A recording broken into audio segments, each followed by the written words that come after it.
All right, Shalom. I want to give all praise and honor and glory to Yahweh Gmshawaii. Double honors to the apostles and the elders of Great Millstone for teaching the word of truth and sincerity. Salutations to my fellow Akim and the hopeful elect, pushing the same word of truth and sincerity in the name of Yahweh Gmshawaii. Okay, I just want to do a quick video on this article that you see right here in front of you. It's off of CNN News or CNN.com. And if you go into the politics section, it says U.S. military prepares for the next frontier space war. It says, since man first explored space, it has been a largely peaceful environment. But now U.S. adversaries are deploying weapons beyond Earth's atmosphere, leading the U.S. military to prepare for the frightening prospect of war in space.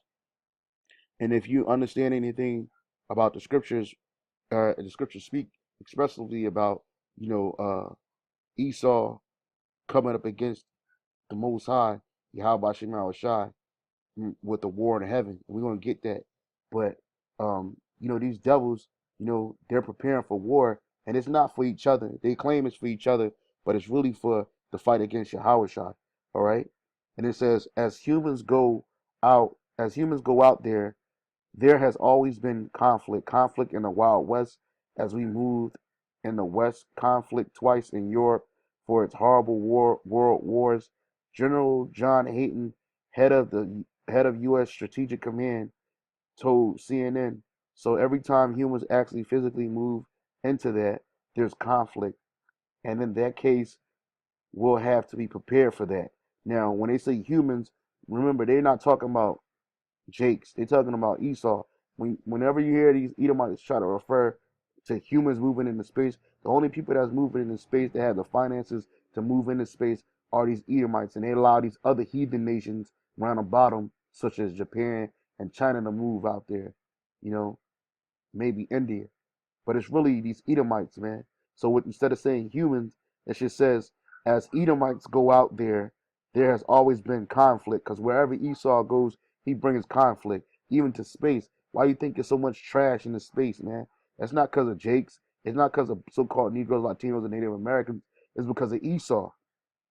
Space trash, his shit, literal shit, floating in the atmosphere, you know. So reading on, it says, as humans, i.e., Edomites, go out there, there has always been conflict. Conflict in the Wild West, as we move in the West, conflict twice in Europe for its horrible world wars. General John Hayton, head of U.S. Strategic Command, told CNN.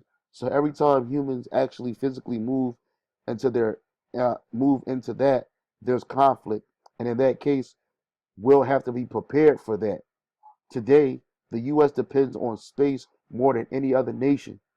In a nightmare scenario, as adversaries launch a massive cyber attack on key infrastructures and disable and destroy our satellites in space, television would go blank, networks silent, and the internet would slow and then stop. Now there's a cartoon there's a cartoon called what is it called? Legends of Chamberlain Heights. All right, and it comes on a comedy channel. Now, there's an episode of that show called "The End of the World," man, and it's basically the internet goes down because of a so-called uh, Bill Cosby sex tape, and the internet goes down, and it just pandemonium all over the place. And what happens? The cell phones, and the cell phones slow down, and basically all the networks crash, man. And then it's just pandemonium. You know what I mean? So this is not far fetched. It says dependent on the timestamps from GPS satellites, everything from stock markets to bank transactions to traffic lights and railroad switches would freeze. Airline pilots would lose contact with the ground, unsure unsure of their position, and without weather data to steer around storms. You know, world leaders couldn't communicate across the continents. The U.S. military pilots would lose contact with armed drones over the Middle East. Smart bombs would become dumb missiles, would sit immobile in their silos, which that's not going to happen. They're going to come up out of them silos. the U.S. could lose early warning of nuclear attacks for parts of the earth. So the reason why I wanted to bring this article up, because this is all spoken about in the scriptures. When you read Revelations 12 and 7, it says this, and there was war in heaven. Michael and his angels fought against the dragon, and the dragon fought against his angels. Now, Michael and his archangels are the heavenly host of the Most High. Michael being an archangel, and him leading the military forces of Yahweh Shem Shai down here on earth to do war with Esau, Satan, the adversary, with his angels, with your U.S. Air Force, your NATO Air Force. Okay, all this is spoken about in the scriptures. Okay, you see Esau, he's mounted up to heaven as an eagle with wings. And so that's what the Lord said in Obadiah 1 and 4. Though thou exalt thyself as an eagle, though thou set thy nest amongst the stars, thence will I bring thee down, saith the Lord Yahweh. When did he initially set his nest upon the stars? Well, he did that in 1969, with the beginning of his space program. And it says nest, it goes back to the Hebrew word Kwan, Salaki, Kwan. Let me see. It says the primitive is Kwanan, which is primitive root to erect, but used only as denominative from the nesting, i.e., build or occupy. And what does Esau build and occupy in space? What does he build and occupy in space? The space station, and the satellites. So I'm just looking up that word nest. Let me go to etymology. That word nest. Okay. Uh,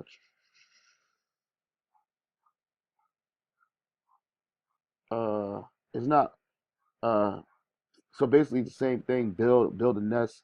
But I know the Apostle Gabar had brought it out a while ago that really what that's speaking about is Esau's weapons, man. His weapons on high, man. And they'll speak about some of those weapons in this article, which are with satellites, you know, and not just communication satellites, but also war satellites, you know, war satellites.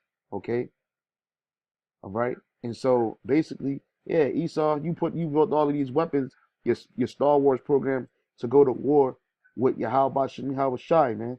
But you're gonna lose this war, okay? So it says uh in Obadiah 1 and 4, do thou exalt thyself as the eagle, which America's symbol is the eagle, okay? And though thou set thy nest amongst the stars, thence will I bring thee down, saith Yahweh Bashem Yahweh Shai. And that's what the Lord's gonna bring you down. So reading Revelations 12 and 7, it says, and there was war in heaven. Michael and his archangels fought against the dragon, and the dragon fought and his angels, and prevailed not. Neither was their place found any more in heaven. Okay? So when Yahweh Bashem Yahweh Shai comes to fight, to do this battle with Esau, because this is going to be the greatest battle of all time, man. But it's not going to be because Esau is in his military might. It's going to be because of Yahweh Shai and his military and spiritual might. Okay? So this is 2nd Ezra chapter 13, verse 5.